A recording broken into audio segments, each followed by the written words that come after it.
Let's have number 2. Number 2, if we have x squared minus 4x equals negative 3.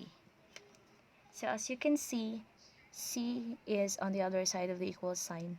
If we're going to move this here, okay, to join these two terms, we're not going to have a perfect square trinomial.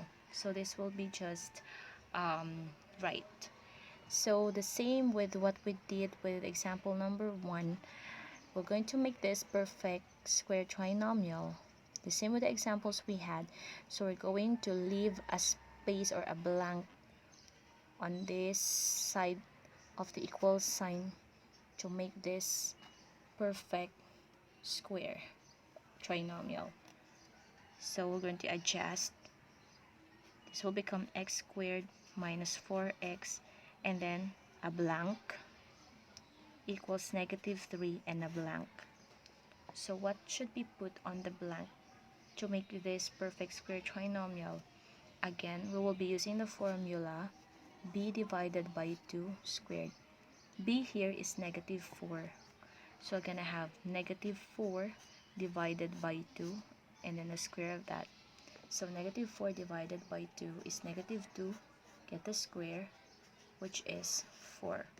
Therefore, the term to be put here is positive 4. The same here. Now, this is a perfect square trinomial already.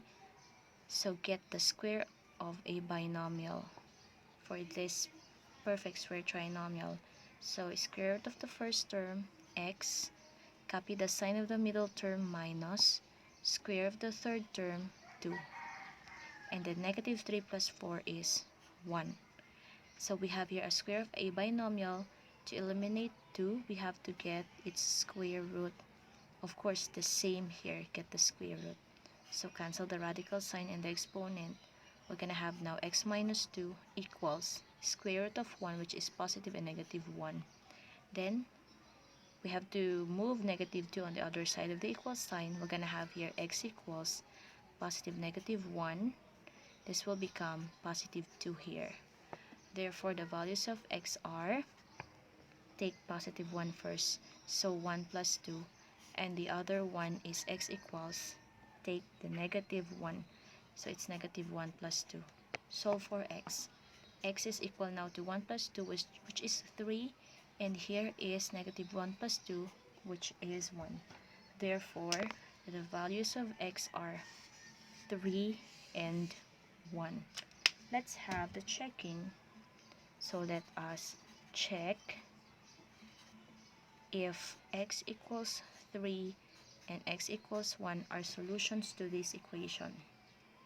So again, copy the original equation. X squared minus 4x equals negative 3. Substitute 3 to x.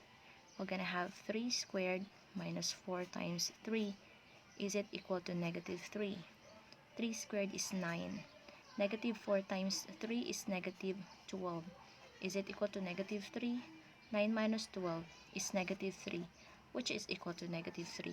Therefore, the answer is correct.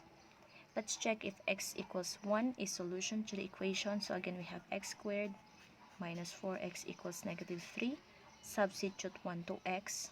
We're going to have 1 squared minus 4 times 1 equals negative 3. 1 squared is 1. Negative 4 plus 1, or times 1 rather, is negative 4. Is it equal to negative 3?